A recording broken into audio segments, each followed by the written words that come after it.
Mā te noho tahi ki te wānanga I ngā take kei mua I te aroaro, ka toko ake he mahere hei whai atu mā te ropu toranga pū Māori mo te kōwhiringa pōti o te motu. Koera te whakapono o Tariana Turia, kai arahi takirua o te ropu toranga pū Māori.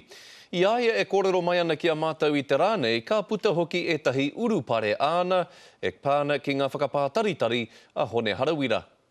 Pai muri ake I tana Wikitoria, ka puta te kōrero mai a Hone Harawira. After this is confirmed, I will ring Tariana and I will ring Peter. Kua tau te tono.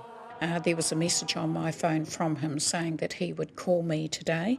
Tā piri atu ki tērā I kakamāno hoki te ki a Hone, tērā pēa ka pākia o na tarina e Tariana Turia. So this is a little bit more than about getting a slap around the ears from somebody who doesn't hit children. Aha, nā no nā mahi whakatamari ki a Hone Harawira. He whānui ake te kaupapa. I've always been very direct with Hone. It's how I operate. I don't know how to operate any other way.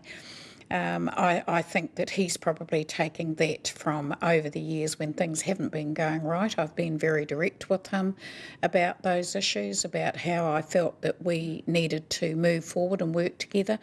It didn't work. He hia a Hone Harawira, he hia anō a Tariana Turia.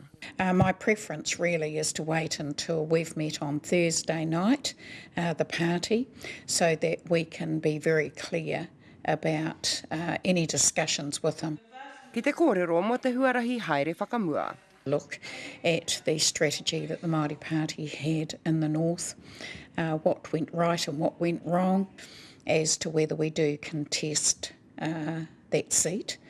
And, you know, it may well be that our better option is to rebuild, which is probably what we should have done. Ko te whakaaro tuatahi mai te pāti Māori, he whakatūpato. Tēnei Molyneux, te karere.